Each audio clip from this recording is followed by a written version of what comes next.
പ്രിയപ്പെട്ട സഹോദരന്മാരെ, സുഹൃത്തുക്കളെ, ഇന്നത്തെ ദിവസം ബഹുമാനപ്പെട്ട അനിൽ കൊടിത്തോട്ടം പാസ്റ്റർ നടത്തിയിരിക്കുന്ന വളരെ ഗൗരവമേറിയ ചില വിഷയങ്ങളെയാണ് നമ്മൾ അഡ്രസ്സ് ചെയ്യുന്നത്. അദ്ദേഹം പരിശുദ്ധ കന്യാമറിയത്തിൽ നിന്ന് യേശു ക്രിസ്തു ശരീരം സ്വീകരിച്ചു വന്ന അപ്പോസ്തോലിക ചർച്ചുകളുടെ വിശ്വാസത്തെയും മെയിൻ സ്ട്രീം പ്രൊട്ടസ്റ്റൻ്റ് ചർച്ചുകളുടെ വിശ്വാസത്തെയുമൊക്കെ ചലഞ്ച് ചെയ്തുകൊണ്ട് പരിശുദ്ധ കന്യാമറിയത്തിൽ നിന്ന് യേശു ക്രിസ്തു ശരീരം സ്വീകരിച്ചിട്ടുള്ള ഒരു സബ്സ്റ്റൻസ് പോലും എടുത്തിട്ടില്ല എന്ന് പറഞ്ഞുകൊണ്ട് വലിയ ആർഗ്യുമെൻ്റ് ക്ലബ് ഹൗസിൽ വന്നു. ഇത് ആരംഭിച്ചത് അൻലസ് നായർ എന്ന് പറഞ്ഞ TPN വിശ്വാസിയും അജി പോൾ എന്ന് പറഞ്ഞ ബ്രദറൻ വിശ്വാസിയും തമ്മിലാണ്. അൻലസ് നായർ ചിന്തിക്കാൻ പോലും പറ്റാത്ത രീതിയിലുള്ള മണ്ടത്തരങ്ങളൊക്കെ പറഞ്ഞിട്ടാണ് അവസാനിച്ചത്. പിന്നീട് അത് ജെയിംസ് വർഗീസ് സാർ എന്ന് പറയുന്ന IAS ബ്രദറൻ മൂപ്പൻ വന്ന് അവരെ വെളുപ്പിക്കാൻ ശ്രമിക്കുകയും അദ്ദേഹം പരിശുദ്ധ കന്യാമറിയത്തെ ഒരു സ്ട്രോ വരെ ആക്കി വളരെയധികം ബാക്ക് ഫുട്ടിലേക്ക് പോയി. യേശു ക്രിസ്തു ക്രൂശിൽ മരിച്ചപ്പോൾ യേശു ദൈവമായിരുന്നില്ല എന്ന് പറഞ്ഞ് ബാക്ക് ഫുട്ടിലേക്ക് പോയി. അതിനുശേഷം ഇത് ഒരു പരിധി വരെ ഈ ബൈബിളിൻ്റെ ആർഗ്യുമെൻറ്റുകളുടെ മുന്നിൽ പിടിച്ചു നിൽക്കാൻ പറ്റാതെ, എന്നാൽ ഞങ്ങൾ പറയുന്നതാണ് ബൈബിൾ എന്ന് പറഞ്ഞ് തള്ളി മറിക്കുന്ന ഒരു കാലഘട്ടത്തിലൂടെയാണ് പോയത്. എന്നാൽ പ്രിയപ്പെട്ട സഹോദരന്മാരെ, എന്നാൽ തിരുവചനത്തിലൂടെ തന്നെയാണ് അജി പോളും ഞങ്ങളും ഒക്കെ ഇതിന് മറുപടി പറഞ്ഞുകൊണ്ടിരുന്നത്. അവസാനം അനിൽ കൊടിത്തോട്ടം പാസ്റ്റർ രംഗത്ത് വരികയും അസന്നിഗ്ധമായി യേശു ക്രിസ്തു, നിങ്ങൾക്ക് ഇതിന് ഇനി വരുന്ന ദിവസങ്ങളിൽ ഇന്ന് തന്നെ ചിലപ്പോൾ അദ്ദേഹം പറഞ്ഞ പല ആർഗ്യുമെൻറ്റുകളും ഞാൻ യൂട്യൂബിൽ അപ്ലോഡ് ചെയ്യുന്നതായിരിക്കും. എഡിറ്റ് ചെയ്യാതെ തന്നെ മുഴുവത്തോടെ തന്നെ അപ്ലോഡ് ചെയ്യണമെന്നാണ് എൻ്റെ ആഗ്രഹം. അപ്പോൾ അതിനകത്ത് എൻ്റെ ഒന്നും കാണില്ല, ജസ്റ്റ് ആർഗ്യുമെൻറ്റ് കാണാം. അപ്പോൾ ആർഗ്യുമെൻ്റ് കോർ പോയിൻ്റ് എന്ന് പറയുന്നത്, അത് നിങ്ങളിപ്പോൾ ഇതിന് ശേഷം ഈ വീഡിയോയിൽ നിങ്ങളെ ഞാൻ കേൾപ്പിക്കാൻ പോകുന്ന ഏകദേശം 10-20 മിനിറ്റ് ഞാനും അനിൽ കൊടിത്തോട്ടം പാസ്റ്ററും തമ്മിൽ നടന്ന ഒരു ഡിസ്കഷനിൽ അദ്ദേഹം അത് സമ്മതിക്കുന്നുണ്ട്. യേശു വരുവാനുള്ളവൻ്റെ പ്രതിരൂപമാണ്. നിങ്ങൾ റോമ 5:14 ആദത്തിൻ്റെ പാപത്തിന് സദൃശ്യമായ പാപം ചെയ്യാതിരുന്നതിനോട് മേൽപ്പോൾ ആദത്തിൻ്റെ കാലം മുതൽ മോശയുടെ കാലം വരെ മരണം ആദ്യമാണ്. ആദം വരുവാനിരുന്നവൻ്റെ പ്രതിരൂപമാണ് എന്ന് പറഞ്ഞാൽ യേശു ക്രിസ്തുവാണ് വരുവാനിരുന്നവൻ. ആ വരുവാനിരുന്ന യേശു ക്രിസ്തു ഹോളി ട്രിനിറ്റിയോടുകൂടി അദ്ദേഹം ആദ്യം അദ്ദേഹം പറഞ്ഞത് യേശു മനുഷ്യത്വത്തിന് നിത്യതയുണ്ടെന്നാണ്. അദ്ദേഹം ആ സ്റ്റാൻഡിൽ നിന്ന് മാറി മനുഷ്യത്വത്തിനൊരു ആരംഭമുണ്ട് എന്ന് അദ്ദേഹമാക്കി. എന്ന് പറഞ്ഞാൽ ഹോളി ട്രിനിറ്റിയിൽ നിന്ന് കുറച്ച് കാലം കഴിഞ്ഞപ്പോഴാണ് മനുഷ്യത്വം ഹോളി ട്രിനിറ്റിയോടുകൂടി ചേർന്നത്. എന്ന് പറഞ്ഞാൽ വചനമാകുന്ന ദൈവവും പൂർണ്ണ മനുഷ്യാത്മാവും മനുഷ്യ ശരീരത്തോടും കൂടി, അത് സാധാരണ നമ്മളെപ്പോലുള്ള മനുഷ്യ ശരീരമുള്ള ഗ്ലോറിയസ് ഉദ്ധിതനായ ക്രിസ്തു എങ്ങനെ സ്വർഗത്തിലിരിക്കുന്നോ അതേപോലെയുള്ള ഒരു ഗ്ലോറിയസ് ശരീരത്തോടു കൂടി ആദത്തെ സൃഷ്ടിക്കുന്നതിന് മുമ്പ് യേശു ക്രിസ്തു ഉണ്ടായിരുന്നുവെന്നും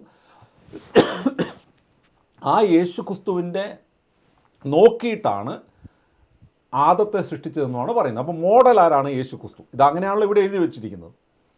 ഇതാണ് അദ്ദേഹം വളരെ വ്യക്തമായിട്ട് പറയുന്നത്.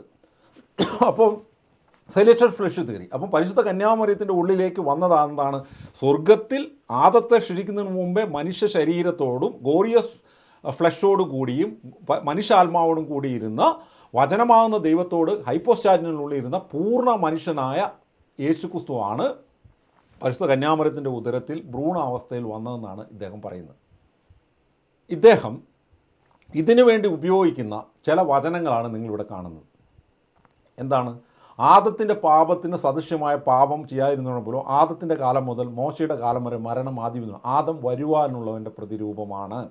ഇതുപോലെയുള്ള എഫോസുകാർക്ക് എഴുതിയ ലേഖനത്തിലൊക്കെ വചനം വെച്ചിട്ടാണ് ഇദ്ദേഹം വരുവാനുള്ളവൻ സ്വർഗത്തിലിരിക്കുന്നു എന്ന് പറയുന്നത്. അപ്പോൾ ഇത് കേട്ട് കഴിഞ്ഞപ്പോൾ ഇതിനകത്ത് വലിയ ലോജിക്കൽ പ്രോബ്ലം ഉണ്ട്. അതാണ് ഞാനിവിടെ കൊടുത്തിരിക്കുന്നത്. എന്താണ്? 2 കൊരിന്ത്യർ 4:4 ഈ ലോകത്തിൻ്റെ ദേവൻ അവിശ്വാസികളെയും അവരുടെ മനസ്സിൻ്റെയും അന്ധകാരമാക്കിയിരുന്നു. തന്നിമിത്തം ദൈവത്തിൻ്റെ പ്രതിരൂപമായ ക്രിസ്തുവിൻ്റെ മഹത്വമേറിയ സുവിശേഷത്തിൻ്റെ പ്രകാരം അവർക്ക് ദൃശ്യമായി. അപ്പം ദൈവത്തിൻ്റെ പ്രതിരൂപമാണ് ആര്? ക്രിസ്തു. അപ്പം മനുഷ്യനെ ദൈവത്തെ പോലെ സൃഷ്ടിച്ചു എന്നാണ് വെളിപാടിൻ്റെ പുസ്തകം പറയുന്നത്. നമുക്കൊന്ന് വായിച്ച് കേൾപ്പിക്കാം. വെളിപാടിൻ്റെ പുസ്തകം 1-ാം അധ്യായം. എന്താണ്? ദൈവം വീണ്ടും അരുളി ചെയ്തു, നമുക്ക് നമ്മുടെ ഛായയിലും സാദൃശ്യത്തിലും മനുഷ്യനെ സൃഷ്ടിക്കാം. അവർക്ക് കടലിലെ മത്സ്യങ്ങളെയും ആകാശത്തിലെ പർവ്വതം 4 കാലികളെ ഭൂമി മുഴുവൻ്റെയും ഭൂമിയിൽ എഴുതുന്ന സർവ്വജീവികളുടെ ആധിപത്യം ഉണ്ടായി. അങ്ങനെ ദൈവം തൻ്റെ ഛായയിൽ മനുഷ്യനെ സൃഷ്ടിച്ചു. അപ്പം നമുക്ക് നമ്മുടെ ഛായയിൽ എന്നാണ് പറഞ്ഞത്. ഇത് ബഹുവചനമാണ്. ഹോളി ട്രിനിറ്റിയെക്കുറിച്ചുള്ള ബൈബിളിലെ പഴയ നിയമത്തിലെ ആദ്യത്തെ സൂചനയാണ് എന്നാണ് ഇതിനെ പല ബൈബിൾ വ്യാഖ്യാതാക്കളും പറയുന്നത്. ഞാനും വിശ്വസിക്കുന്നത് അങ്ങനെ തന്നെയാണ്. അപ്പം നമുക്ക് നമ്മുടെ ചായൽ ദൈവത്തെ പോലെ സൃഷ്ടിക്കാമെന്നാണ് ബൈബിൾ പറഞ്ഞിരിക്കുന്നത്. ഇപ്പോൾ മനുഷ്യനെ സൃഷ്ടിച്ചിരിക്കുന്നതാണ് പറഞ്ഞിരിക്കുന്നത്. അപ്പോൾ ഇവിടെ എന്താണ്, ക്രിസ്തു ദൈവത്തിൻ്റെ പ്രതിരൂപമാണ് ക്രിസ്തു എന്ന് പറയുമ്പോൾ അത് ശരിയാവും. കാരണം ആദത്തെ സൃഷ്ടിച്ചിരിക്കുന്നത് ദൈവത്തിൻ്റെ ഛായയിലാണ്, ക്രിസ്തുവിനെ സൃഷ്ടിച്ചിരിക്കുന്നത് അല്ലെങ്കിൽ ക്രിസ്തു വന്നിരിക്കുന്നത് ആരുടെ ഛായയിലാണ്? ദൈവത്തിൻ്റെ ഛായയിലാണ്. അപ്പം ദൈവം ഹോളിട്രിനി, പിതാവിനും പുത്രനും പരിശുദ്ധനും, ഇതിനെ ലിറ്ററലി എടുത്തു കഴിഞ്ഞാൽ ഈ മനുഷ്യ ശരീരം ഉണ്ട്, സ്വർഗത്തിലൊരു മനുഷ്യ ശരീരം ഉണ്ട് എന്ന് പറയുമ്പോൾ മനുഷ്യന് കണ്ണുണ്ട്, മൂക്കുണ്ട്, വായുണ്ട്, ആന്തരിക അവയവങ്ങളെല്ലാം ഉണ്ട്. അപ്പം ഈ ഇതുപോലെ തന്നെ സ്വർഗത്തിലിരിക്കുന്ന യേശുക്രിസ്തുവിന് ഉള്ളത് കൊണ്ടാണല്ലോ ഭൂമിയിൽ ആദത്തെ സൃഷ്ടിച്ചപ്പോൾ അങ്ങനെ ആയിത്തീർന്നത്. അങ്ങനെയാണെങ്കിൽ അങ്ങനെ അത് അൽക്കൊടുത്തോടെ പാസ്റ്റർ ഈ ഡിസ്കഷനിൽ നിങ്ങൾ കേൾക്കാൻ പോകുന്ന ഈ വീഡിയോയോട് ചേർത്ത് കേൾക്കാൻ പോകുന്ന ഡിസ്കഷൻ അത് കൃത്യമായി സമ്മതിക്കുന്നുണ്ട്. നിരന്തരമായി പുള്ളി പറയുന്നത് ഇത് തന്നെയാണ്. അങ്ങനെയാണെങ്കിൽ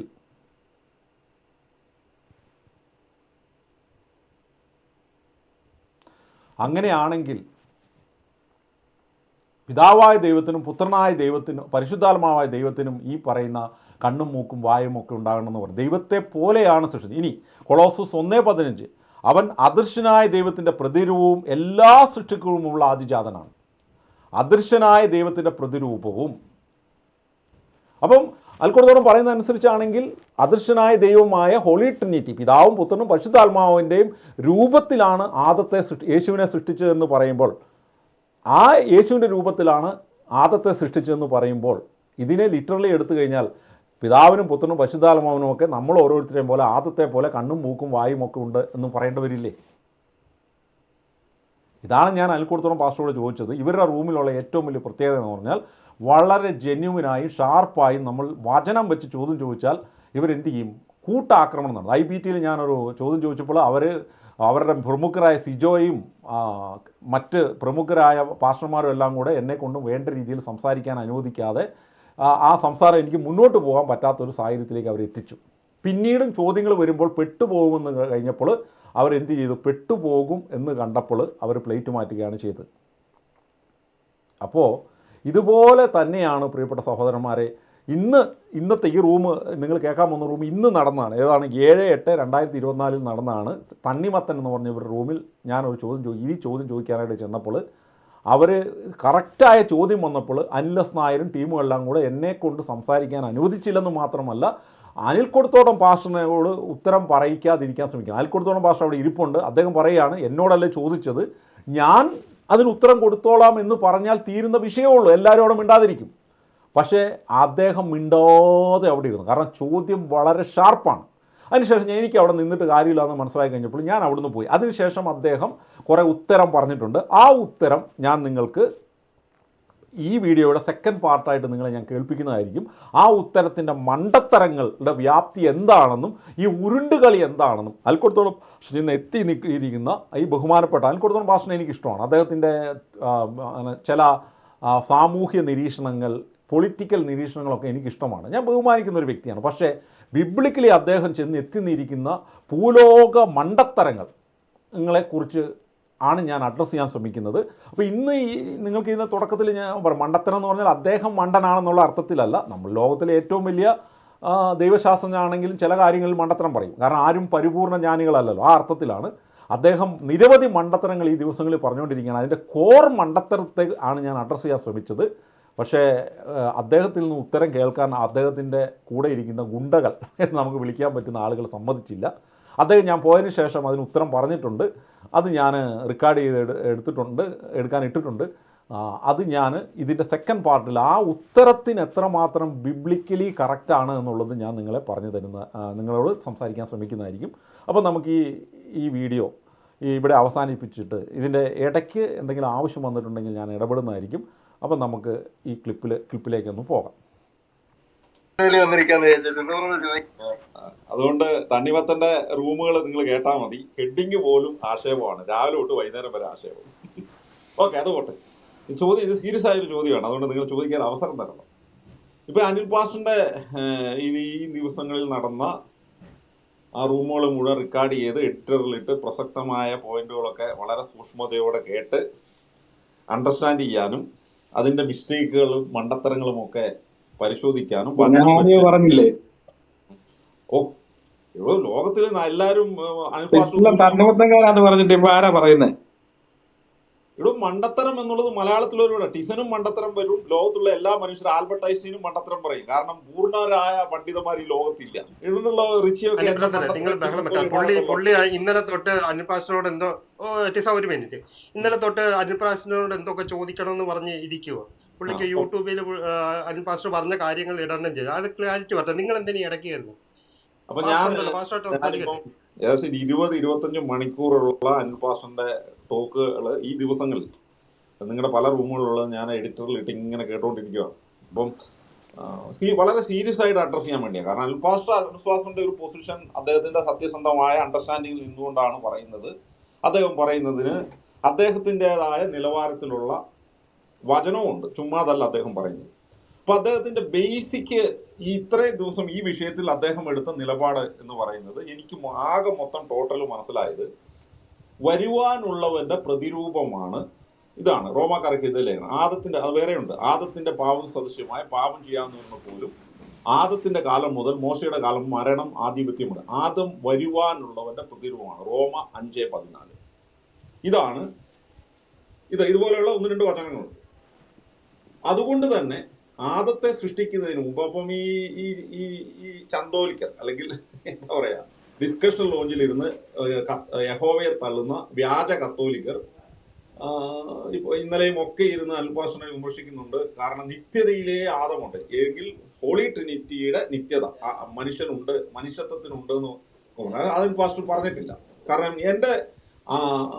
ഞാൻ തന്നെ അദ്ദേഹത്തോട് ചോദിച്ചപ്പോൾ ഇല്ല, മനുഷ്യത്വത്തിന് ഒരു തുടക്കമുണ്ട് എന്ന് അദ്ദേഹം അസന്നിഗ്ധമായി പറയുന്നു. അപ്പം ദൈവത്തിന് തുടക്കവുമില്ല അവസാനവുമില്ല. അപ്പൊ ഇത് രണ്ടാണ്. അത് ഞാൻ അംഗീകരിക്കുന്നു. അപ്പൊ തുടങ്ങിയത് എപ്പോഴാണെന്നുള്ള ചോദ്യത്തിനാണ് അനിൽ പാസ്റ്റർ പറഞ്ഞത് ആദത്തെ സൃഷ്ടിക്കുന്നതിന് മുമ്പ്. അപ്പൊ ഇവിടെയാണെങ്കിൽ ബൈബിളിലെ ചില വചനങ്ങൾ എടുത്താൽ ലോക സൃഷ്ടപ്രപഞ്ചം സൃഷ്ടിക്കുന്നതിന് മുമ്പ് തന്നെ മനുഷ്യത്വത്തെ ദൈവം സൃഷ്ടിച്ചു എന്ന് വേണമെങ്കിൽ നമുക്ക് വ്യാഖ്യാനിക്കാനുള്ള വചനങ്ങളുണ്ട്. അപ്പൊ എന്റെ ചോദ്യം, ആദത്തിന്റെ അതിന് ഈ പ്രതിരൂപം എന്ന് പറഞ്ഞ രൂപം, പ്രതിമ എന്നുള്ള അർത്ഥത്തിൽ നമ്മളിപ്പം ഒരു പശുവിനെ നോക്കി പശുവിന്റെ പ്രതിമ ഉണ്ടാക്കുന്നു. അപ്പൊ എന്താണ്? അതൊരു രൂപമാണ്, ഫിസിക്കൽ രൂപമാണ് നമ്മൾ ഉണ്ടാക്കുന്നത്. എന്ന് പറഞ്ഞ പോലെ സ്വർഗത്തിലിരിക്കുന്ന യേശു ക്രിസ്തുവിന് മനുഷ്യാത്മാവും മനുഷ്യ ശരീരം, സ്വർഗീയ ശരീരം, ജഡരക്തങ്ങളുള്ള ശരീരമല്ല, സ്വർഗീയ ശരീരവും ഉണ്ട്. ഭൂമിയിലിരിക്കുന്ന ആ സ്വർഗത്തിലിരിക്കുന്ന യേശുവിനെ നോക്കി ആദത്തിന് മുമ്പേ സൃഷ്ടിക്കപ്പെട്ട അല്ലെങ്കിൽ ദൈവം സൃഷ്ടിച്ച ആ മനുഷ്യത്വത്തെ, മനുഷ്യ ശരീരവും മനുഷ്യാത്മാവോടും കൂടിയ യേശു ക്രിസ്തുവിനെ നോക്കിയിട്ടാണ് ആദത്തെ സൃഷ്ടിച്ചത് എന്നാണ് അൻപാസ്റ്റർ ഫണ്ടമെന്റലി പറയുന്നത്. അതുകൊണ്ട് സ്വർഗത്തിൽ ഇല്ലേ യേശു, എനിക്ക് സ്വർഗീയ മനുഷ്യനാണ് യേശു. അത് വേറെ വചനം പുള്ളി പറയുന്നുണ്ട്. ആദ്യ മനുഷ്യൻ ഭൂമിയിൽ നിന്നും അവർ അവസാനത്തെ മനുഷ്യൻ സ്വർഗത്തിൽ നിന്നാണെന്ന് നോക്കിയുള്ള വചനമുണ്ട്. അപ്പൊ എനിക്ക് 1-2 കാര്യങ്ങളാണ് ചോദിക്കാനുള്ളത്. നിങ്ങൾ ദയവ് ചെയ്ത് അവസരം തരണം. അൽപാസ്റ്റർ ഇതിന് മറുപടി പറയുന്നത് ഇപ്പൊ നിങ്ങൾ ആരും ഇടയ്ക്ക് കയറരുത്, കാരണം നല്ല ക്ലാരിറ്റി കിട്ടാൻ വേണ്ടിയാണ്. അപ്പൊ ഈ സ്വർഗത്തിൽ ഇരിക്കുന്ന ഇത് എനിക്ക് കൃത്യമായിട്ട് അറിയാമായിരുന്നു പ്രിയപ്പെട്ട സഹോദരന്മാരെ. കാരണം IBTയിലും ഇതുപോലെ ഞാൻ ചർച്ചയ്ക്ക് ശ്രമിക്കുകയും ഞാൻ ശരിക്കും അവരോട് ആർഗ്യൂ ചെയ്യാനല്ല പോകുന്നത്. നിങ്ങൾ തുറന്നു പറയാം, ഞാനൊരു കത്തോലിക്ക വിശ്വാസിയാണ്. പക്ഷേ എന്താണ് അവർ യഥാർത്ഥത്തിൽ മീൻ ചെയ്യുന്നതെന്ന് കൃത്യമായി മനസ്സിലാക്കുക, ഇതാണ് ഞാൻ ഉദ്ദേശിക്കുന്നത്. ഷിൻഡോ ബ്രദറുമായിട്ടുള്ള ചർച്ചയിൽ അനിൽ പാസ്റ്റർ മനുഷ്യത്വത്തിന് നിത്യതയുണ്ടെന്ന് പറഞ്ഞു. അപ്പോൾ ദൈവത്തിന് മാത്രമാണ് നിത്യതയുള്ളത്, ആദിയും അന്തവും ഇല്ലാത്തവൻ, അതാണോ മീൻ ചെയ്തത്? അപ്പോൾ ഞാൻ പിന്നീട് ഞാൻ IBTയിൽ പോയി ചർച്ച ചെയ്തപ്പോൾ അല്ല, മനുഷ്യത്വത്തിനൊരു തുടക്കമുണ്ട് എന്ന് പറഞ്ഞു. അത് ആദ്യം അല്ലെങ്കിൽ തുടക്കമില്ലാത്തവനല്ല എന്ന് പറഞ്ഞു. അപ്പം പിന്നെ ആ നിത്യതയെക്കുറിച്ചുള്ള അണ്ടർസ്റ്റാൻഡിങ് ഒരു മണ്ടത്തരമാണ് പാസ്റ്റർ പറഞ്ഞത്. മനുഷ്യത്വത്തിന് തുടക്കമില്ല എന്ന് പറഞ്ഞാൽ ദൈവതുല്യരായി മനുഷ്യൻ മാറും. അപ്പോൾ എനിക്ക് മനസ്സിലായത് അങ്ങനെ ഷിൻഡോവുമായിട്ടുള്ള സംസാരത്തിൽ അങ്ങനെയാണ് പറഞ്ഞത്. അപ്പോൾ യഥാർത്ഥത്തിൽ അങ്ങനെയാണോ മീൻ ചെയ്ത്? ഇങ്ങനെയുള്ള കുറേ സംശയങ്ങൾ അനിൽ പാസ്റ്ററിൻ്റെ തിയറി, അനിൽ പാസ്റ്ററിൻ്റെ തിയോളജിക്കൽ അണ്ടർസ്റ്റാൻഡിങ്, ബിബ്ലിക്കൽ അണ്ടർസ്റ്റാൻഡിങ് വളരെ വ്യക്തതയോടെയും ക്ലാരിറ്റിയോടെയും മനസ്സിലാക്കുക. അതിനുശേഷം അതിൻ്റെ കൗണ്ടർ വെക്കുക. അദ്ദേഹം ഉദ്ദേശിക്കുന്ന കാര്യങ്ങൾക്ക് സത്യസന്ധതയോടെ നമ്മളുടെ കൗണ്ടർ വെക്കുക. ഇതേ ഞാൻ ഉദ്ദേശിച്ചുള്ളൂ, അതിനകത്ത് കള്ളത്തരമൊന്നുമില്ല. അതുകൊണ്ട് ആദ്യം തന്നെ ഞാൻ അവരോട് എന്താണ് ഈ നിങ്ങളുമായിട്ട് സംസാരിക്കുന്നതിൻ്റെ ഉദ്ദേശം എന്ന് പറഞ്ഞിട്ട് കൊണ്ട് തന്നെയാണ് ഞാൻ ഇതെല്ലാം പറയുന്നത്. പക്ഷേ ഇവരെന്ത് ചെയ്യില്ല, എന്നെ അനിൽ പാസ്റ്ററുമായിട്ട് ശരിയായ വിധത്തിൽ മാന്യമായിട്ട് ഒരു എൻഗേജ്മെൻറ്റ് നടത്താൻ അനിപ്പാസ്റ്ററിൻ്റെ ചുറ്റും ഇരിക്കുന്ന ഗുണ്ടാ സംഘങ്ങൾ, സിജോ പാസ്റ്റർ, അങ്ങനെ കുറേ IBTയിൽ കുറേ ഗുണ്ടകളുണ്ടായിരുന്നു. തണ്ണിമത്തനിൽ പിന്നെ വെറും ലോക്കൽ ഗുണ്ടകളാണ്, അൽഡസ് നായരെ പോലെയൊക്കെയുള്ള ഗുണ്ടകളാണ്. അപ്പോൾ ഞാൻ ഇന്നിപ്പം അവരുടെ റൂമിൽ കയറിയിട്ട് ഞാൻ ചോദിച്ചു, അനിൽപാസ്റ്ററുമായിട്ട് എനിക്കിത് പേഴ്സണലായിട്ട് അല്ലെങ്കിൽ ഒരു പബ്ലിക് പ്ലാറ്റ്ഫോമിൽ ആരും ഇടയ്ക്ക് കയറാതെ ഒരു ചോദ്യോത്തര പരിപാടി അനിൽപാസ്റ്റർ ഗുരുവും ഞാൻ ശിഷ്യനും എന്ന തലത്തിൽ ഒന്ന് സംസാരിക്കണമെന്ന് എനിക്ക് ആഗ്രഹമുണ്ട് എന്ന് ഞാൻ ആവശ്യപ്പെട്ടിട്ടുണ്ട്. അത് നടക്കുമല്ലോ എന്ന് എനിക്കറിയില്ല, എങ്കിൽ നമുക്ക് തുടർന്ന് കേൾക്കാം. ഒന്നാമത് 2 ക്വസ്റ്റ്യൻ ഞാൻ അടുപ്പിച്ച് പറഞ്ഞേക്കാം. അത് ഒന്നിച്ച അനിൽപാസ്റ്റർ അങ്ങ് പറയായിരുന്നു എളുപ്പമുണ്ടായിരുന്നു. സ്വർഗത്തിലിരിക്കുന്ന ഇപ്പൊ ഈ പ്രതിരൂപം എന്ന് പറയുമ്പോൾ ഈ ആദത്തിന് കണ്ണും മൂക്കും വായും ആന്തരിക അവയവങ്ങളും ഒക്കെ ഉണ്ട്. ഈ സ്വർഗത്തിലിരിക്കുന്ന ഈ യേശു ക്രിസ്തുവിന് ഒരു രൂപമാണെങ്കിൽ, രൂപം എന്ന് പറഞ്ഞാൽ രൂപം എന്ന് പറയുമ്പോൾ തന്നെ സ്പേസിന് വിധേയമായി അതൊരു ഷേപ്പ് വന്നു, അതാണല്ലോ പ്രതിമ എന്ന അനിൽപാസ്റ്റർ ഇടയ്ക്കിടയ്ക്ക് ഉപയോഗിക്കുന്നത്. ഇരിക്കുന്ന യേശു ക്രിസ്തുവിന് ഈ കണ്ണും മൂക്കും വായും ആന്തര അവയവങ്ങളൊക്കെ ഉണ്ട്. ഇതാണ് എൻ്റെ ഒന്നാമത്തെ ചോദ്യം.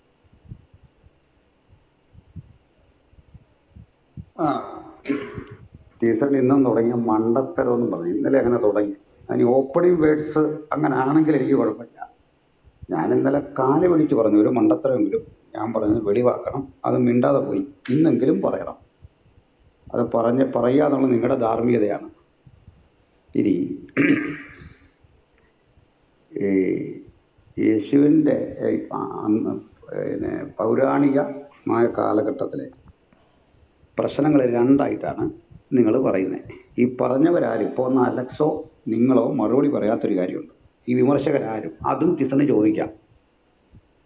ഈ മനുഷ്യത്വം യേശുവിനോടുകൂടെ ഉള്ളത് തൃത്വത്തെ ബാധിക്കുമെങ്കിൽ 33 വയസ്സ് വരെ ജീവിച്ച കാലത്ത് തൃത്വം ഇല്ലായിരുന്നോ? ബാധിച്ചോ? അന്നേരം ബാധിക്കാത്ത എങ്ങനെയാ ഒരു ഘട്ടത്തിലേക്ക് ബാധിക്കുന്നത്? അല്ലെ അത് ഒരു ഘട്ടത്തിലേക്കേ ബാധിക്കൂ, പിന്നെ പ്രശ്നമില്ലെന്ന് പറയുന്നതിൻ്റെ മാനദണ്ഡം എന്താ?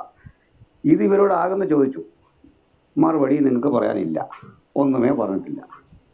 അപ്പം മറുപടി കൂടെ പറയണ്ടേ? അല്ലേ നിങ്ങളുടെ പറഞ്ഞത് മണ്ടത്തരമെന്ന് എനിക്ക് വിശ്വസിക്കാവോ? അപ്പം മണ്ടത്തരം എന്ന് പറഞ്ഞാൽ എന്താ? ഒരു സേർട്ടൻ ടൈമിലേക്ക് ഇതാകാം, അത് കഴിഞ്ഞാലില്ല എന്ന് പറഞ്ഞാൽ അത് മണ്ടത്തരമല്ലേ? അപ്പം എന്നോട് ചോദ്യത്തിന് എളുപ്പ ഉത്തരവുണ്ട്. എൻ്റെ സ്റ്റാൻഡ് എത്ര ക്ലിയറാണ്.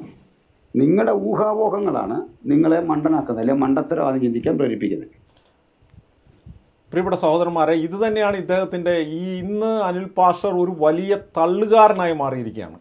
ഞാൻ പറയുന്നതെല്ലാം 100% ശരി, ഞാൻ ബൈബിളിൽ നിന്ന് പറയുന്നു. എന്നാൽ നമ്മൾ ബൈബിളിൽ നിന്ന് തിരുവചനം വെച്ച് ചോദ്യം ചോദിച്ചാൽ അത് കറക്റ്റല്ല. അത് ബൈബിൾ നമ്മൾ പറഞ്ഞ ലോജിക്കിന് ചേരുന്നില്ല.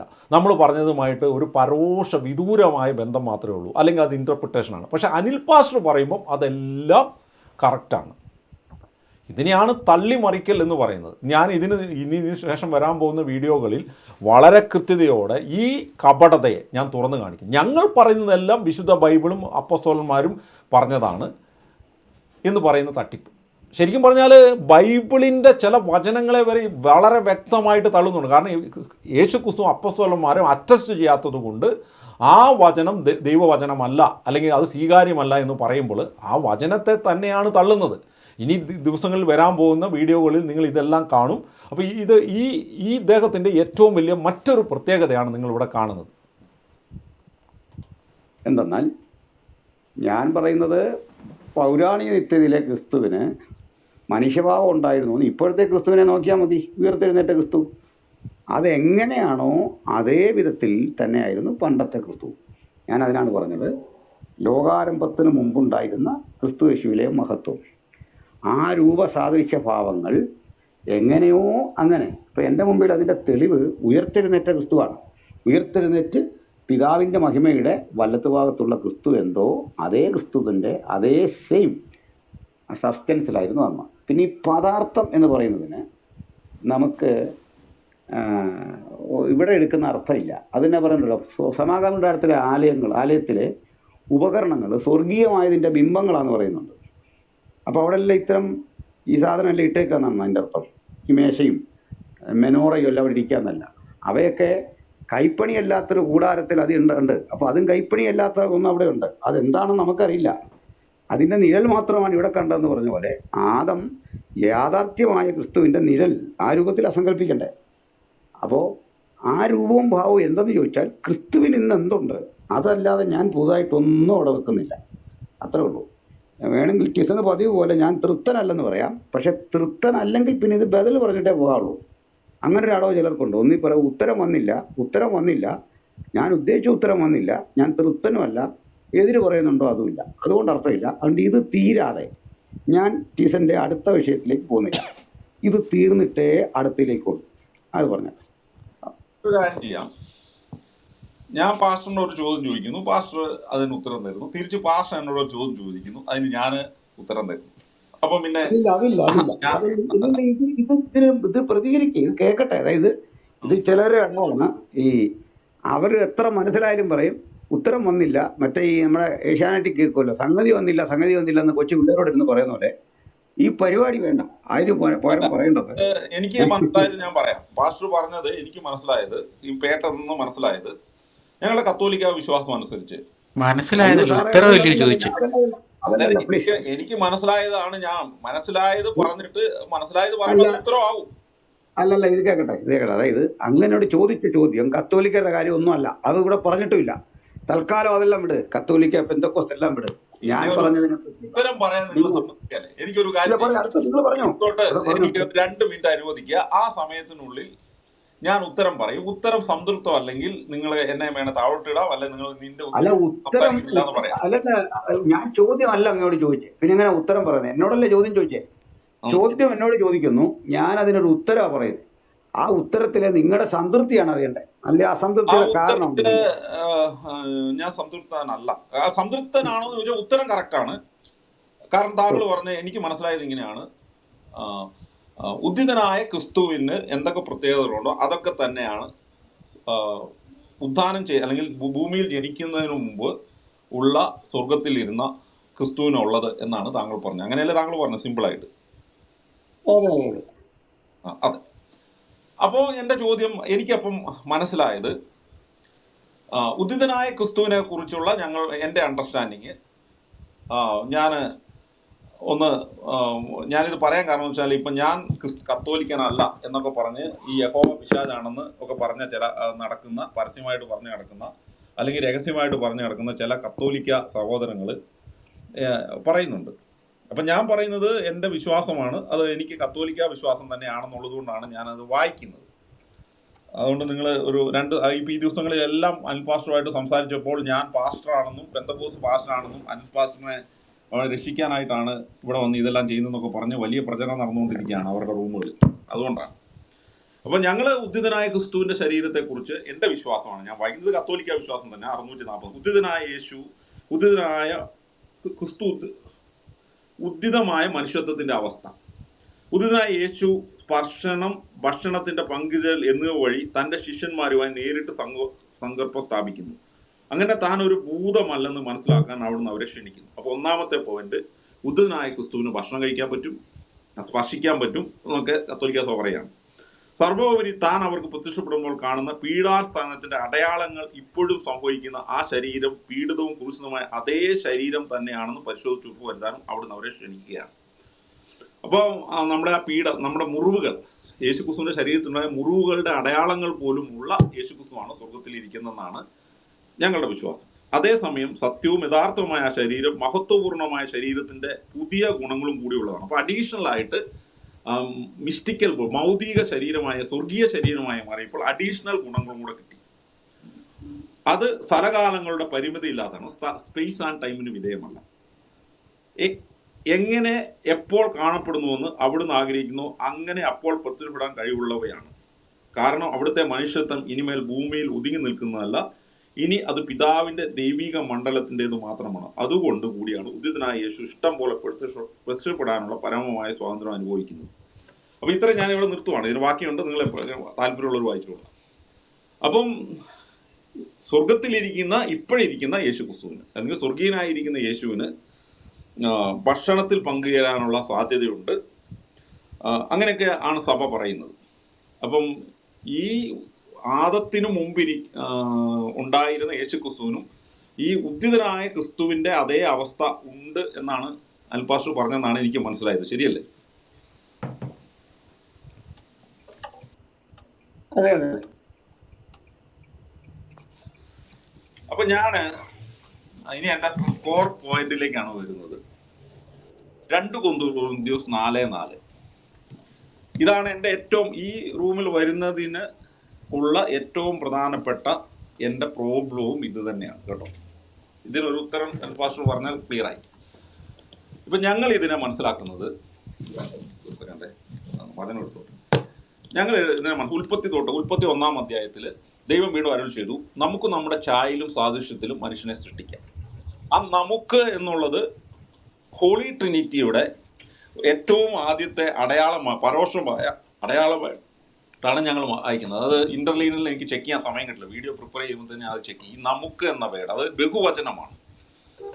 അപ്പം പിതാവും പുത്രനും പരിശുദ്ധാത്മാവും കൂടെ പറയുകയാണ്, നമുക്ക് നമ്മുടെ ഛായയിലും സാദൃശ്യത്തിലും മനുഷ്യനെ സൃഷ്ടിക്കാം.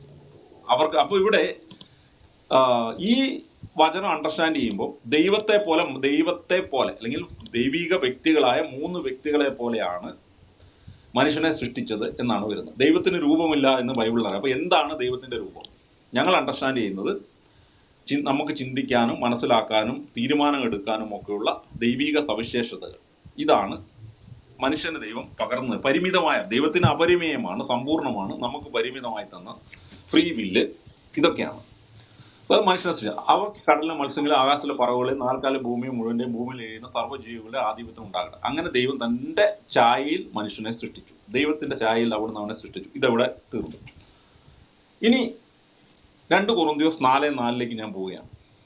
ഈ ലോകത്തിന്റെ ദേവൻ അവിശ്വാസികളായ അവരുടെ മനസ്സിനെ അന്ധകാരമാക്കിയിരിക്കുന്നു. തന്മയത്വം ദൈവത്തിന്റെ പ്രതിരൂപമായ ക്രിസ്തുവിന്റെ മഹത്വമേറിയ സുവിശേഷത്തിന്റെ പ്രകാശം അവർക്ക് നൽകി.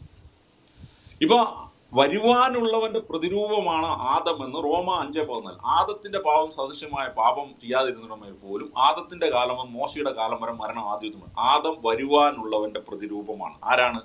യേശു ക്രിസ്തുവിന്റെ വചനമാകുന്ന ദൈവത്തിന്റെ പ്രതിരൂപമാണ്. അപ്പം ഇവിടെ അൽപാസ്റ്റർ എടുക്കുന്ന സ്റ്റാൻഡ്, അൽപാസ്റ്ററിന്റെ ഈ ആർഗ്യുമെന്റിന്റെ എല്ലാം ബേസ് കിടക്കുന്ന അവിടെയാണ്. സ്വർഗത്തിൽ പൂർണ്ണ മനുഷ്യനായി, പൂർണ്ണ മനുഷ്യാത്മാവോടും സ്വർഗീയ ശരീരത്തോടും കൂടി മനുഷ്യത്വത്തിൽ വചനമാകുന്ന ദൈവം ഹൈപ്പോസ്റ്റാറ്റിക് യൂണിയനിൽ നിലനിൽക്കുന്നു. ആ യേശു ക്രിസ്തുവിനെ നോക്കിയിട്ടാണ് ആദത്തെ സൃഷ്ടിച്ചത്, ഭൂമിയിലെ ആദത്തെ സൃഷ്ടിച്ചത് എന്നാണ് താങ്കൾ പറയുന്നത്. എന്നാൽ ഈ യേശു ക്രിസ്തുവിനെ കുറിച്ച് 2 കൊരിന്ത്യർ 4:4 പോണ് ദൈവത്തിന്റെ പ്രതിരൂപമാണ് ക്രിസ്തു എന്നാണ് പറയുന്നത്. ഉൽപ്പത്തി പുസ്തകം 1 പറയുകയാണ് ദൈവത്തിന്റെ പ്രതിരൂപത്തിലാണ്, അല്ലെങ്കിൽ നമ്മെ പോലെ തന്നെ. അപ്പം ദൈവത്തിന്റെ പ്രതിരൂപത്തെയാണ് യഥാർത്ഥത്തിൽ ഇവിടെ മീൻ ചെയ്യുന്നത്. വരുവാനുള്ളവന്റെ പ്രതിരൂപം എന്ന് പറഞ്ഞാൽ ദൈവത്തിന്റെ ഹോളി ട്രിനിറ്റിയുടെ, പിതാവിന്റെയും പുത്രന്റെയും പരിശുദ്ധാത്മാവിന്റെയും സവിശേഷതകളെ മനുഷ്യന് പകർന്നു നൽകി ചിന്തിക്കാനും ഫ്രീ വില്ലും ഒക്കെ നൽകാനുള്ള ആ സവിശേഷതകളെയാണ് അത് മീൻ ചെയ്യുന്നതെന്നാണ് ഞാൻ മനസ്സിലാക്കുന്നത്. ഇനി കൊളോസസ് 1:15 അവൻ അദൃശ്യനായ ദൈവത്തിന്റെ പ്രതിരൂപവും എല്ലാ സൃഷ്ടിക്കുമുള്ള ആദിജാതനുമാണ്. അപ്പൊ ഈ അദൃശ്യനായ ദൈവത്തിന്റെ പ്രതിരൂപം എന്ന് പറയുന്നത് ശരിയാണ്. ഞങ്ങളുടെ അണ്ടർസ്റ്റാൻഡിങ് കുറച്ച് ഡീപ്പ് തിയോളജിയാണ്. ദൈവപുത്രൻ, ഹോളി ട്രിനിറ്റിയിൽ ദൈവപുത്രൻ ദൈവത്തിൽ നിന്ന് ജനിച്ചു എന്ന് പറഞ്ഞാൽ മലയാളത്തിൽ ജനിച്ചു എന്നുള്ളതല്ല, ബിഗോട്ടൻ എന്ന വേർഡാണ് ഉപയോഗിക്കുന്നത്. എന്ന് പറഞ്ഞാൽ ദൈവത്തിൽ നിത്യതയിൽ തന്നെ പിതാവും പുത്രനും പരിശുദ്ധാത്മാവും നിത്യതയിൽ ഒരേപോലെ പൂർണ്ണ മഹത്വത്തിൽ, തുല്യമായ മഹത്വത്തിൽ 3 വ്യക്തികൾ നിലനിൽക്കുന്നു ഹൈപ്പോസ്റ്റാറ്റിക് യൂണിയൻ. പക്ഷെ പുത്രൻ ബിഗോട്ടനായി എന്ന് പറയുമ്പോൾ ആദ്യം പിതാവുണ്ട്, പിന്നെ പുത്രൻ വന്നു എന്നല്ല അതിന്റെ അർത്ഥം. പിതാവ് തീരുമാനിച്ചപ്പോൾ പുത്രൻ വെളിപ്പെട്ടു എന്ന് മാത്രമേ അർത്ഥമുള്ളൂ. ഇതാണ് ഇതിന്റെ ഒരു അതിന്റെ അർത്ഥം. ഹോളി ട്രിനിറ്റി, നിങ്ങളത് ട്രിനിറ്റേറിയൻ തിയോളജി വളരെ ആഴത്തിൽ പഠിച്ചു കഴിഞ്ഞാൽ നിങ്ങൾക്കത് മനസ്സിലാവും. അപ്പോൾ അദൃശ്യനായ ദൈവത്തിന്റെ പ്രതിരൂപവും എല്ലാ സൃഷ്ടികളും ആദിജാതൻ എന്ന് പറയുമ്പോൾ വചനമാകുന്ന ദൈവം, ജ്ഞാനത്തിലൂടെയാണ് നമ്മൾ ദൈവത്തെ അറിയുന്നത്. അപ്പൊ വചനമാകുന്ന ദൈവത്തെ, ലോഗോസിനെയാണ് അവിടെ മീൻ ചെയ്യുന്നത്. ആ ലോഗോസിന്റെ മനുഷ്യാവതാരമാണ് ക്രിസ്തു. അപ്പൊ ഈ വചനങ്ങളെയൊക്കെ എടുക്കുമ്പോൾ ആദത്തിന് മുമ്പേ ക്രിസ്തു പൂർണ്ണ മനുഷ്യനായി ഹോളി ട്രിനിറ്റിയോട് കൂടി ഉണ്ടായിരുന്നു എന്ന്. ഇപ്പൊ നിങ്ങൾ ചോദിച്ചൊരു ചോദ്യം, അത് ഞാനങ്ങ് പറഞ്ഞേക്കാം. ഇന്നത്തെ കത്തോലിക്ക വിശ്വാസം അനുസരിച്ച് ഹോളി ട്രിനിറ്റിയോടുകൂടി പൂർണ്ണ മനുഷ്യത്വം ചേർന്നിരിക്കുന്നു, യേശുവിലൂടെ പൂർണ്ണ മനുഷ്യത്വം ചേർന്നിരിക്കുന്നതാണ് കത്തോലിക്ക സഭ പഠിപ്പിക്കുന്നത്. ഇന്നത്തെ ഉദ്ധിതനായ ക്രിസ്തു ഉദ്ധാനം ചെയ്തപ്പോൾ ഹോളി ട്രിനിറ്റിയോട് ചേർന്ന്, ഹോളി ട്രിനിറ്റിയുടെ പാർട്ടായിട്ടല്ല, പക്ഷെ ഹോളി ട്രിനിറ്റിയോട് ഒന്നിച്ച് മനുഷ്യത്വവും ചേർന്നിരിക്കുന്നതാണ് കത്തോലിക്ക സഭ പഠിക്കുന്നത്. ഇത് അറിയത്തില്ലാത്ത, ഇതിനെക്കുറിച്ചൊന്നും അറിയത്തില്ലാത്ത ഏതെങ്കിലും കത്തോലിക്കരുണ്ടെങ്കിൽ ഞാൻ CCC എന്നൊക്കെ അത് വായിച്ച് കേൾപ്പിക്കാം, അത് പോട്ടെ. പക്ഷെ പണ്ടേ അങ്ങനെ ഉണ്ടെന്നാണ് അയൽക്കൂട്ടത്തോടും പറയുന്നത്. അപ്പോൾ ഈ എൻ്റെ ചോദ്യം ഞാൻ 30 സെക്കൻഡ് കൊണ്ട് കൺക്ലൂഡ് ചെയ്യുകയാണ്. അതുകൊണ്ട് ആ ചോദ്യത്തിന് പ്രസക്തമല്ല. എന്താണ് ഹോളി ട്രിനിറ്റിയോട് മനുഷ്യത്വം ചേർന്നിരിക്കുക എന്നത് ഉണ്ടോ ഇല്ലയോ എന്നുള്ളത്, അങ്ങനെ ഇരിക്കുമോ എന്നുള്ള ചോദ്യത്തിന് ഇരിക്കും എന്ന് തന്നെയാണ് അതിന് ഉത്തരം. അത് പണ്ടേ ഇരിക്കുന്നുണ്ടോ എന്നുള്ളതേ ഉള്ളൂ പ്രശ്നം.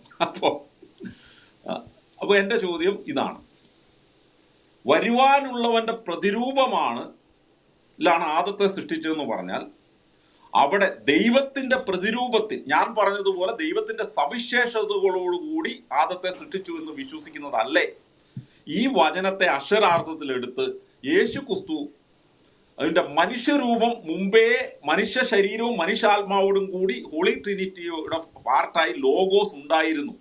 ലോഗോസ് ഹോളി ട്രിനിറ്റിയാണ്. ലോഗോസിനോട് ചേർന്ന് മനുഷ്യ ആത്മാവും മനുഷ്യ ശരീരവും ആയ യേശു ക്രിസ്തു ആദത്തിന് മുമ്പേ സ്വർഗത്തിൽ ഇരുന്നു എന്ന് പറയുന്നതിനേക്കാൾ കൂടുതൽ ബിബ്ലിക്കൽ.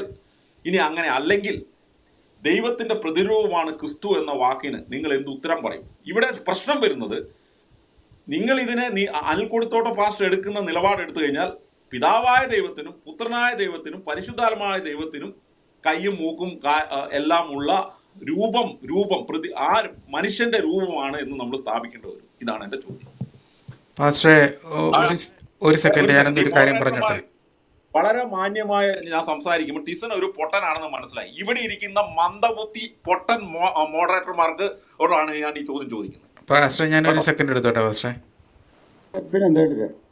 ഓക്കെ, ഈ വന്നിരുന്ന് പറയുമ്പം പിന്നെ മിനിമം ഇപ്പം പാസ്റ്ററോടാണെങ്കിൽ ഇപ്പോൾ SJ പാസ്റ്ററോട് ഇരിപ്പുണ്ട്, എനിക്ക് വേറെ AB പാസ്റ്ററുണ്ട്. നിങ്ങൾ എന്താ പറയുന്നതെങ്കിലും മിനിമം പഠിച്ചിട്ട് വന്ന് സംസാരിക്കണം ടിസൺ. ഇത് നിങ്ങൾ പറഞ്ഞത് നിങ്ങൾ ഇടയ്ക്ക് കയറാതെ ഒന്നാമത്തെ കാര്യം ഒന്ന് പറഞ്ഞട്ടെ. ഇന്ന് നിങ്ങളൊന്നും പറഞ്ഞപ്പോൾ ഇത്രയും നേരം ഉണ്ടായിരുന്നില്ലേ ഈ 2 പ്രിയപ്പെട്ട സഹോദരന്മാരെ, ഇതാണ് ഇവന്മാരുടെ ഏറ്റവും വലിയ തട്ടിപ്പ്. ഞാൻ ഈ ചോദിച്ച ചോദ്യം ഏതെങ്കിലും മണ്ടത്തരമാണോ? തിരുവചനത്തിൻ്റെ വെളിച്ചത്തിൽ വളരെ തിയോളജിക്കലിയും നേരിട്ട് അക്ഷരാർത്ഥത്തിൽ പ്രൂവ് ചെയ്യുന്ന വചനങ്ങളും വെച്ചാണ് ഞാൻ ചോദിച്ച ചോദ്യം ഇത്രയേ ഉള്ളൂ. വരുവാനുള്ളവൻ്റെ പ്രതിരൂപമാണ് ആദം. അപ്പോൾ യേശു ക്രിസ്തു സ്വർഗത്തിൽ മനുഷ്യരൂപത്തിൽ ഇരിക്കുന്നു എന്ന് അൽക്കൊടുത്തോളം ഭാഷ പറയുന്നു. അപ്പോൾ യേശു ക്രിസ്തു ദൈവത്തിൻ്റെ പ്രതിരൂപമാണെന്ന് പറയുന്നു. അപ്പം ദൈവവും അങ്ങനെ തന്നെയാണോ ഇരിക്കുന്നത്, ആദത്തെ പോലെയാണോ ഇരിക്കുന്നത് എന്നാണ് ഞാൻ ചോദിച്ചത്. ഇതിനകത്ത് എന്ത് മണ്ടത്തരമുള്ളത്? അപ്പോൾ എൻ്റെ ചോദ്യം കുറിക്കുകൊള്ളുന്നതാണെന്നും വളരെ വ്യക്തമാണെന്നും മനസ്സിലാക്കിയപ്പോൾ എന്നെ ഡിസ്ക്രെഡിറ്റ് ചെയ്ത് ഞാൻ മണ്ടനാണെന്നും വിവരമില്ലാത്തവനാണെന്നും സ്ഥാപിച്ചുകൊണ്ട് ഈ ചോദ്യത്തിൽ നിന്ന് രക്ഷപ്പെടാൻ കാണിക്കുന്ന കാപട്യമാണ്, ഈ പെന്തോകളുടെ കാപട്യമാണ് നമ്മൾ കാണുന്നത്. ഇവിടെ അനിൽ പാസ്റ്റർ എന്ന മാന്യനായ വ്യക്തി കാണിക്കേണ്ട ഒരു മിനിമം മര്യാദയുണ്ട്. ഞാൻ ഈ ചോദ്യത്തെ അഡ്രസ്സ് ചെയ്തോളാം. ടിസൺ പറഞ്ഞത് മണ്ടത്തരമാണെങ്കിൽ അത് മണ്ടത്തരമാണെന്ന് അനിൽ പാസ്റ്റർ പറഞ്ഞു. നിങ്ങളൊന്ന് നിശബ്ദമായിരിക്കും. എന്നോടല്ല ചോദിച്ചത്, ഞാൻ മറുപടി കൊടുത്തോളാം എന്ന് പറയുന്നതിന് പകരം ഞാൻ ആ റൂമിൽ നിന്ന് പോകുന്നത് വരെ മൈക്ക് എടുക്കാതെ മിണ്ടാതിരുന്നു. നിങ്ങളൊന്ന് ആലോചിച്ച് നോക്കി. അവിടെ എല്ലാവരും കൂടെ ആക്രമണം നടത്തുന്നു, ഞാൻ ശക്തമായി പ്രതികരിക്കുന്നു, ഞാൻ എൻ്റെ മൈക്ക് ഇങ്ങനെ മ്യൂട്ട് ചെയ്തുകൊണ്ടിരിക്കുന്നു, ഞാൻ അൺമ്യൂട്ട് ചെയ്തുകൊണ്ടിരിക്കുന്നു. ലാസ്റ്റ് എനിക്ക് മനസ്സിലായി, വെറുതെ അവർ എന്നെ ഡിസ്ക്രെഡിറ്റ് ചെയ്ത് എൻ്റെ ചോദ്യം തന്നെ വിലയില്ലാതാക്കി തീർത്തുകൊണ്ട് അനിൽ പാസ്റ്ററിനെ രക്ഷിച്ചെടുക്കാനുള്ളൊരു ശ്രമമാണ് നടത്തുന്നത് എനിക്ക് മനസ്സിലായി. ഞാൻ പിന്നെ അവിടുന്ന് പോവുകയാണ് ചെയ്തത്. പക്ഷെ ഞാൻ പോയതിന് ശേഷം അനിൽ പാസ്റ്റർ ഞാൻ ഇല്ലാത്ത സമയത്ത് ഇതിന് മറുപടി പറഞ്ഞിട്ടുണ്ട്. ആ മറുപടിയിൽ പല മണ്ടത്തരങ്ങളുമുണ്ട്. അത് ഞാൻ നിങ്ങളെ കേൾപ്പിച്ചു തരാം. റീപ്ലേ മുക്കിയില്ലെങ്കിൽ കേട്ടോ, ഇതുവരെ ഞാൻ റെക്കോർഡ് ചെയ്യാനിട്ടെങ്കിൽ എനിക്ക് കിട്ടിയില്ല. ആ റീപ്ലേ മുക്കിയില്ലെങ്കിൽ ഞാൻ ആ റീപ്ലേ എടുത്തിട്ട് നിങ്ങളെ കേൾപ്പിക്കുന്നതായിരിക്കും. എന്താണ്, അതായത് വരുവാനുള്ളവന്റെ പ്രതിരൂപം, അതായത് ടൂപ്പോസ് ഐക്കൺ എന്താണെന്നുള്ള ഡിഫറൻസ് പോലും അറിയാതെയാണ് താങ്കൾ ഇവിടെ വന്നത് സംസാരിച്ചത്. ഒന്നാമത്തെ ഇത് പറയേണ്ടത് ഞാൻ ചോദിച്ചത് അനിൽ പാസ്റ്ററിനോടാണ്. അത് അനിലസ് നായർ എന്ന TPM വിശ്വാസി, മറ്റു പെന്തക്കോസ് ചർച്ചുകൾ ഒരു ശരിയല്ല എന്ന് വിശ്വസിക്കുന്ന TPM കൾട്ടിൻ്റെ വിശ്വാസികൾ അതിന് മറുപടി പറയേണ്ടത്. ഇത് അനിൽ പാസ്റ്റർ സോഷ്യൽ മീഡിയയിലേക്ക് വെച്ച ആർഗ്യുമെൻറ്റിന് അനിൽ പാസ്റ്ററിനോടാണ് ഞാൻ ചോദ്യം ചോദിക്കുന്നത്.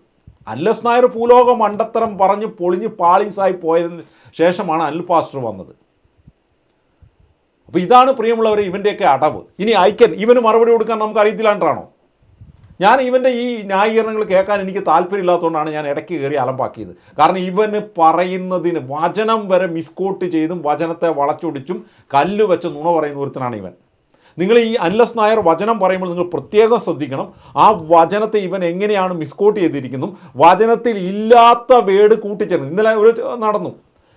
പിതാവായ ദൈവം അനുഗ്രഹിച്ചു എന്ന് പറയുന്നത് സ്വർഗത്തിൽ നിന്ന് അനുഗ്രഹിച്ചു എന്നാക്കി മാറ്റി ഇവൻ. ഞങ്ങൾ ചോദിച്ചു എവിടെയാ പിതാവിനും ഭൂമിയിൽ വെച്ച് അനുഗ്രഹിക്കത്തില്ലേ എന്ന് ഞങ്ങൾ ചോദിച്ചു. അപ്പോൾ അവിടെ കിടന്നു ഉരുളുന്നു മെഴുകുന്നു. അപ്പോൾ ഇതുപോലെ വചനത്തിൽ ഇല്ലാത്ത വേട് വരെ ചേർത്തിട്ടാണ്. അപ്പോൾ നമ്മൾ പറയും അപ്പോൾ പിതാവ് അനുഗ്രഹിച്ചു എന്ന് പറയും. പിതാവിന് ഭൂമിയിൽ വെച്ച് അനുഗ്രഹിക്കത്തില്ല. ബൈബിൾ എത്രയോ തെളിവുണ്ട് ഭൂമിയിൽ വെച്ച് അനുഗ്രഹിച്ചതിൻ്റെ.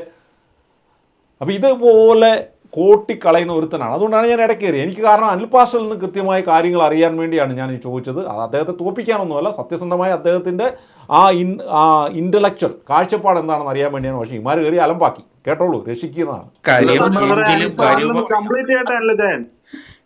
എന്റെ പൊന്നു സഹോദരൻ, ഞാനൊന്ന് പറഞ്ഞു തീർന്നിട്ട് നിങ്ങൾ കിടന്ന് ബഹളം വെച്ചോ. നിങ്ങൾ ഇത്രയും നേരം പറഞ്ഞപ്പോൾ മിണ്ടായിരുന്നില്ലേ?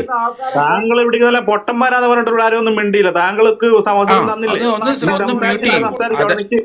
എന്റെ പൊന്നു സഹോദരൻ, നിങ്ങളൊന്ന് മ്യൂട്ട്.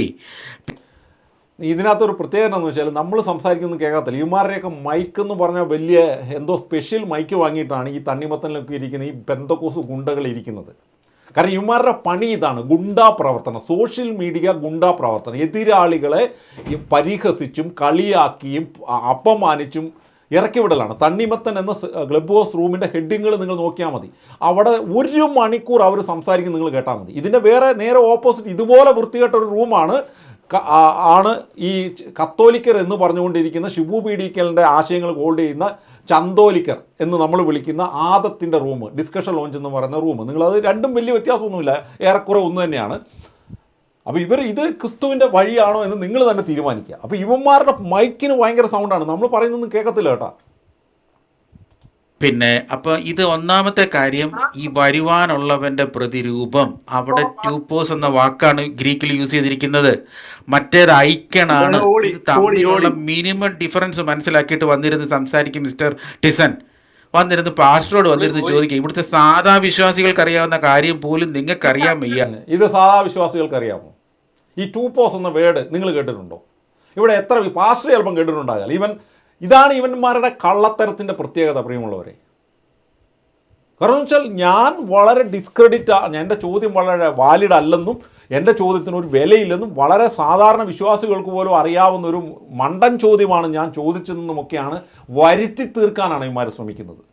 എന്നാൽ ഞാൻ ചോദിച്ച ചോദ്യം വളരെ ജെനുവിനാണെന്നും വ്യക്തമാണെന്നും നിങ്ങൾക്ക് മനസ്സിലാവും. കാരണം തിരുവചനം വെച്ചിട്ടാണ് ഞാൻ ചോദിച്ചത്. അപ്പോൾ അവിടെയാണ് ഗ്രീക്ക് ഒറിജിനൽ അങ്ങനെ എത്ര ആളുകൾക്കാണ് ഉള്ളത്. ഇവൻ പറഞ്ഞ സത്യമാണെന്ന് പോയി നോക്കി. ഇവൻ പറഞ്ഞ ഏറ്റവും വലിയ മണ്ടത്തരമാണ് പരിശുദ്ധാത്മാവ് പരിശുദ്ധ കന്യാമറിയത്തെ ബലാത്സംഗം ചെയ്തു എന്ന്. കാരണം ആ വേർഡിന് സീസ് ചെയ്തു എന്ന് അർത്ഥമുണ്ട്.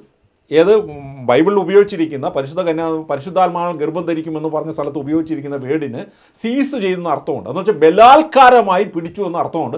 അതുകൊണ്ട് പരിശുദ്ധാത്മാവ് ബലാത്കാരമായി പരിശുദ്ധ കന്യാമറിയത്തെ പിടിച്ചുകൊണ്ട് പോയി ഗർഭം ധരിപ്പിച്ചു എന്ന് വരെ പറഞ്ഞ മണ്ടനാണ് ഇവൻ. അതുകൊണ്ട് ഇവൻ പറയുന്ന വേർഡുകളൊന്നും നിങ്ങൾ വിശ്വസിക്കേണ്ട. അതെ, ഡീപ്പ് തിയോളജി ആണ് പറഞ്ഞുകൊണ്ട് ഇവിടെ വന്നിരുന്ന് സംസാരിക്കുമ്പോൾ നിങ്ങൾ അതിന്റെ മിനിമം ഇത് പോയി ഇന്റർലീനറി നോക്കിട്ടു. ഓടാനുള്ള അടവാ, ബഹളം ഉണ്ടാക്കി ഓടാനാണോ ഡിസന്? നിങ്ങൾ അങ്ങനെ നിങ്ങൾ പാസിരിക്കുന്നില്ല. നമ്മൾ പോണ്ട, പുള്ളി പറയാനുള്ള പറയട്ടെ. അതെ അതെ, പുള്ളി പറയാനുള്ള പറയട്ടെ. പുള്ളിയുടെ ആവേശം അങ്ങ് തീരട്ടെ. പറഞ്ഞോ ഡിസംബർ പോലെ പറഞ്ഞു. ഈ ഗുണ്ടൻ മ്യൂട്ട് പറ്റുള്ളൂ. എന്നെ മ്യൂട്ട് മിണ്ടാതിരിക്കും. ഞാൻ അൽക്കോടത്തോടെ മറുപടി പറയാൻ അറിയാന്നേ. ഈ TPM അനിലസ് നായരുടെ ആവശ്യമില്ലെന്നേ. പെന്തക്കോസ് ഞാൻ പാസ്റ്ററോട് ഒരു സെക്കൻഡ് അനുവാദം ചോദിച്ചിട്ടാണ് എന്നോട് സംസാരിച്ചത്. ഇത് നിങ്ങൾ സംസാരിക്കും പിന്നെ നിർത്തിയിട്ട് താഴെ അനിലസ് നായരെ നീ എന്തിനാണ് ഒരു മിനിറ്റ് ഡിസംബർ പ്ലീസ് അറിയാം. ഈ ചെറമൂല ഞാൻ മണ്ടനാണെന്ന് നീ കമന്റ് ഇടേണ്ട ആവശ്യമില്ല. മണ്ടനാന്നല്ല എഴുതിയേക്കുന്നത്. അവിടെ വായിച്ചു നോക്ക്. പരിപാടി മാന്യമായ ഒരു ചോദ്യം ചോദിച്ചു. ഞാൻ ടിസന് വരെ മനസ്സിലായെന്ന് എഴുതിയേക്കുന്നേ. ഞാൻ നിങ്ങളെ പൊട്ടെന്ന് വിളിച്ചോ? ടിസന് മനസ്സിലായി, കത്തോലിക്കർക്ക് ടിസന് മനസ്സിലായില്ലെന്ന് അവിടെ മനസ്സിലായെന്ന് എഴുതിയേ. പൊട്ടൻ ഇത് കത്തോലിക്കന് വായിച്ചു മനസ്സിലായില്ല. നോക്കാതെ ടിസനെ ചുമ്മാ ഇവിടെ പൊട്ടാന്ന് വിളിച്ചത്. അതെ, വായിച്ചു നോക്കാം. എന്റെ പൊന്ന് ഡിസംബർ, നിങ്ങൾ എന്തൊക്കെയാ ചിന്തിക്കുന്നേ? ടിസന് വരെ മനസ്സിലായി, എന്നിട്ട് പൊട്ടൻ കത്തോലിക്ക് മനസ്സിലായെന്ന് എഴുതിയ ടിസനെ എവിടെ ഞാൻ പൊട്ടാന്ന് ഓക്കെ. അല്ല, ഞാൻ അത് പെട്ടെന്ന് ആ ക്ലിപ്പ് കേട്ടപ്പോൾ എനിക്ക് അങ്ങനെ തോന്നി. കാരണം ഇമാർ കൂട്ടാക്കണം, അതുകൊണ്ട് അങ്ങനെയാണ്. ഇപ്പം ഞാനത് ഇപ്പം വായിച്ചൊന്നുമില്ല. ചെറുമൂല് പറഞ്ഞത് അങ്ങനെയാണെങ്കിൽ ഞാൻ അവിടെ അന്ന് എന്നെ പൊട്ടൻ ചെറുമൂല് വിളിച്ചു എന്ന് പറഞ്ഞത് മോഡറേറ്റർമാർ പൊട്ടന്മാരാണെന്ന് പറഞ്ഞതിൽ ഞാൻ മാപ്പ് ചോദിക്കുന്നു. പക്ഷേ ഈ അനിലസ് നായർ അവിടെ ഇടപെടേണ്ട യാതൊരു കാര്യമില്ല. ഈ പെന്തക്കോസ് സമൂഹത്തെ, പ്രിയമുള്ളവരെ, നശിപ്പിച്ച് നാറാണക്കല്ല് പിടിക്കുന്നത് ഈ പെന്തക്കോസുകാർ യഥാർത്ഥ ക്രിസ്ത്യാനികളല്ല എന്ന്, രക്ഷിക്കപ്പെട്ടവരല്ല എന്ന് ഉള്ളിൻ്റെ ഉള്ളിൽ വിശ്വസിക്കുന്ന ഈ TPM എന്ന് പറയുന്ന പെന്തക്കോസ് കൾട്ടിൻ്റെ ഈ വിശ്വാസിയാണ്. ശരിക്കും ഈ പ്രശ്നങ്ങൾ മുഴുവൻ ഉണ്ടാക്കിയതും ഈ അനിൽ കൊടുത്തോട്ടം പാസ്റ്റർ ഇന്ന് വളരെയധികം പൊതുസമൂഹത്തിന് മുമ്പിൽ ബാക്ക് ഫുഡിലേക്ക് പോകാൻ, ഇതുപോലെയുള്ള മണ്ടത്തരങ്ങളും ബാക്ക് ഫുഡിലേക്ക് പോകാൻ കാരണമായി തീർന്നതും ഈ TPM എന്ന് പറയുന്ന ഈ അനിലസ് നായരാണെന്ന് നിങ്ങൾ മനസ്സിലാക്കണം. ഈ പ്രശ്നം മുഴുവൻ ഇന്ന് ഈ ഇത്രയും വലിയ പ്രശ്നങ്ങൾ ഉണ്ടാക്കിയത് അജി പോളുമായിട്ട് അനിലസ് നായർ നടത്തിയ സംവാദമാണ്, പരിശുദ്ധ കന്യാമറിയം. ആ സംവാദത്തിൽ അനിലസ് നായർ പറഞ്ഞ മണ്ടത്തരങ്ങൾ, രക്തവും ചോരയും വരെ സ്വർഗത്തിൽ നിന്ന് യേശു ക്രിസ്തു യേശുവിന് വന്നു എന്നാണ് ഇവൻ പറഞ്ഞത്. അതുപോലത്തെ മണ്ടത്. അതുപോലെ പരിശുദ്ധാത്മാവിനെ പിന്നീട് അവൻ അതിനെ വെളുപ്പിക്കാൻ ശ്രമിച്ചപ്പോഴാണ് പരിശുദ്ധാത്മാവ് പരിശുദ്ധ കന്യാമറിയത്തെ സീസ് ചെയ്തു, പിടിച്ചുകൊണ്ടുപോയി, ബലാത്സംഗം ചെയ്തു എന്നൊക്കെയാണ് പറഞ്ഞത്. ഇതുപോലത്തെ മണ്ടനാണ് ഇന്ന് ഈ പെന്തക്കോസ് സമൂഹത്തിൻ്റെ രക്ഷകനായി അവതരിച്ചിരിക്കുന്ന ഈ അനിലസ് നായർ എന്ന് പറയുന്നവനാണ് ഇവരുടെ ഏറ്റവും വലിയ തടസ്സം. അപ്പോൾ ഇവൻ അവിടെ മിണ്ടായിരുന്നാൽ മതി. ഞാൻ അനിൽ പാസ്റ്ററോട് ചെയ്യുന്നു, അനിൽ പാസ്റ്ററിന് ഇത് പറയാൻ അറിയില്ല. സോഷ്യൽ മീഡിയയിലെ ഒരു സെലിബ്രിറ്റി അല്ലേ, അദ്ദേഹത്തിൻ്റെ നിലപാടുകൾ പറയാൻ അറിയത്തില്ലേ? ഈ അനിലസ് നായർ എന്തിനാണ് അതിനകത്ത് ഇടയ്ക്ക് കയറുന്നത്? മോഡറേറ്റർമാർ ആവശ്യമിട്ട് പോലും ഇവൻ സമ്മതിക്കുന്നില്ല. ഇതാണ് നിങ്ങൾ മനസ്സിലാക്കേണ്ടത്. ഇപ്പോൾ ഇത് തന്നെയാണ് ഏകദേശം ഈ ഗുണ്ടാ പ്രവർത്തനമാണ്. അല്ലെങ്കിൽ സോഷ്യൽ മീഡിയ നമ്മൾ ഇവരോട് സംവദിക്കാൻ ശ്രമിക്കുമ്പോൾ നമ്മളെല്ലാം നേരിടുന്നത്, ജിൻഡോ ബദർ നേരിടുന്നത്, ഞാൻ ഇതിനു മുമ്പ് നേരിട്ടത് എല്ലാം ഇത് തന്നെയാണ്. ഇപ്പം ഈ തണ്ണിമത്തനിൽ അത് കുറേയും കൂടെ ഭയങ്കര ഭീകരമാണെന്ന് മാത്രമേ ഉള്ളൂ. ഉടനെ നമ്മളെല്ലാം പൊട്ടന്മാരെന്ന് വിളിച്ചു, എന്നിട്ട് ഞങ്ങളോട് ആരും മിണ്ടിയില്ലല്ലോ. ഈ മണ്ടന്മാരുടെ കൂട്ടത്തിൽ ഇരുന്നേ താങ്കൾക്ക് സംസാരിക്കാൻ പറ്റുള്ളെങ്കിൽ നിങ്ങൾ സംസാരിച്ചോളൂ. ഡിസംബർ എവിടെ ഇരിക്കും, ബഹളം ഉണ്ടാക്കാതെ. ഞാൻ മോഡ് ചെയ്യാം. ഒരു മിനിറ്റ്. അതായത് ഞാൻ ചോദിക്കട്ടെ, അപ്പോൾ ഇവിടെ ഞാൻ അനിൽ പാസ്റ്ററോട് ചോദ്യം ചോദിക്കുന്നു, ചോദിച്ചോട്ടെ എന്ന് പറഞ്ഞത് അനിൽ പാസ്റ്റർ മാന്യമായി സംസാരിക്കുന്നു. ഞാനൊരു ചോദ്യം ചോദിക്കുന്നു. ആ ചോദ്യം ചോദിച്ച സമയത്ത് ഒരു കാരണവശാലും ആരിടപെടേണ്ട ആവശ്യമില്ല. അനിലസ് നായർ ഇടപെടേണ്ട വേറെ ആരും ആവശ്യമില്ല. കാരണം അനിൽ പാസ്റ്ററിന് അദ്ദേഹത്തിൻ്റെ നിലപാടുകൾ പറയാനുള്ള കഴിവും പ്രാപ്തിയും സംവാദ ടാക്ടിക്സും കാര്യങ്ങൾ ഗ്രഹിക്കാനുള്ള കഴിവുമുള്ള ആളാണ്. എന്നേക്കാൾ ഉപരി സോഷ്യൽ മീഡിയയിൽ വലിയ സെലിബ്രിറ്റിയാണ് അദ്ദേഹം. വലിയ വലിയ ആളുകളുമായിട്ട് ആളാണ്. പിന്നെ എന്തിനാണ് അനിൽ പാസ്റ്ററിനെ അപ്പോൾ ഈ അനിൽ പാസ്റ്റർ എന്തുകൊണ്ട് നിശബ്ദനാകുന്നു? ഇതിൽ നിന്ന് ഞാൻ മനസ്സിലാക്കുന്നത് ഈ ഗുണ്ടാ സംഘത്തിൻ്റെ സഹായമില്ലാതെ അനിൽ പാസ്റ്ററിന് ആളുകളോട് സംസാരിക്കാൻ കഴിയുമോ ഇല്ലയോ എന്നുള്ളതാണ് എൻ്റെ സംശയം. അപ്പോൾ ഏതായാലും കുഴപ്പമില്ല. ഞാൻ അനിൽ പാസ്റ്ററിനോട് ഇന്ന് റൂമിൽ വെച്ച് അവരുടെ തന്നെ റൂമിൽ ചെന്ന് അനിൽ പാസ്റ്ററുമായിട്ട് ഒറ്റയ്ക്ക്, അല്ലെങ്കിൽ ഇന്ന് അനിൽ പാസ്റ്റർ വേണമെങ്കിൽ 10 മിനിറ്റ് എടുത്തു, ഞാൻ 3 മിനിറ്റ് ഒരു ഗുരുവും ശിഷ്യനും എന്ന രീതിയിൽ ഞാൻ ചോദ്യങ്ങൾ ചോദിക്കും. അപ്പോൾ താങ്കളുടെ ബിബ്ലിക്കൽ ഐഡിയോളജി എന്താണെന്ന് കൃത്യതയോടുകൂടി എനിക്കൊന്ന് പറഞ്ഞു തരണമെന്ന് പറഞ്ഞിട്ടുണ്ട്. നടക്കില്ലോ എന്ന് എനിക്കറിയില്ല. ചിലപ്പോൾ ഞാൻ വാട്സപ്പിൽ അദ്ദേഹത്തെ കോൺടാക്റ്റ് ചെയ്യും. സർവശക്തനായ ദൈവം നമ്മളെല്ലാം അനുഗ്രഹിക്കട്ടെ.